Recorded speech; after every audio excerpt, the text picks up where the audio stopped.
نن د بجلی خبره کیږي سور وزیر اساسه اورم ویزه په ځای باندې سرکاري خلک ګرځي او چې اسلام آباد کې فیصله شوې ده چې په پښتونخوا کې د بجلی غلا کیږي دا غلا بنده کې.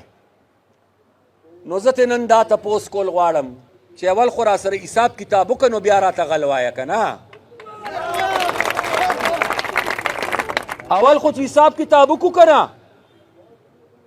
نو بیا به دې نتیجې ته رسو چې غل څوک دی او ساز څوک دی.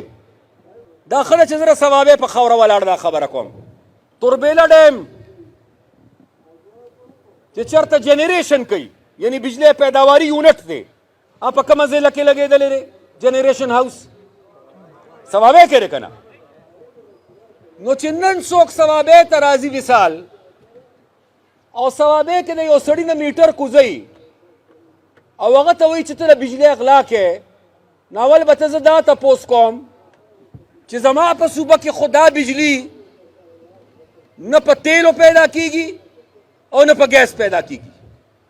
زما بجلی په دې صوبه کې په اوبو پیدا کیږي او دا اوبه ماله خدای را کړي دي دا سیندونه ماله خدای را کړي دي.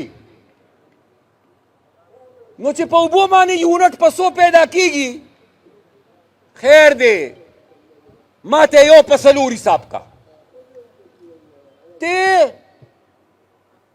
په 3 روپۍ جوړه مال په 12 راکا مال په 14 راکا چې مال د لسو نه واله تر د 14 پورې یونټ راکې یو پښتون بم دې ته نه مجبوره کیږي چې به کونډې لګوي خو چې زما بجلی په 4 جوړیږي او که بجلی ته ماله په 40 په 500 باندې راکې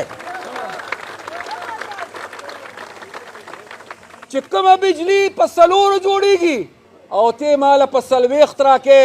خو تپوس دا کوم چې دا د غریبۍ په وجه او د دې ګران یونټ په وجه باندې دا لږه بجلی څوک استعمالوي دا غلا کوي او که نه دا د 4 دا یونټ ماله په 40 او 500 راکوي. دغه اصلي غله دي دغه اصلي ډاکوان دي. غلا خو دغه ده ډاکه خو دغه ده او بیا آمدن هم نه راکې.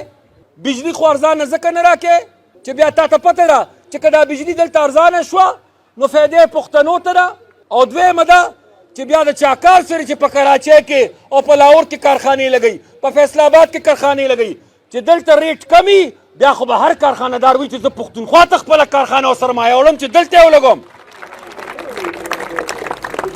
بیا په دې کې چې کوم زموږ برخه ده او منافع ده هغه پیسې موږ ته پوره نه میلاویږي. اخري ځل چې دې سره حساب کتاب کړی نو هغه د نن نه 14 کاله مخکې شوی و اسلام آباد سره حساب کتاب وابډې سره حساب کتاب او هغه حساب کتاب بل چا نو کړی.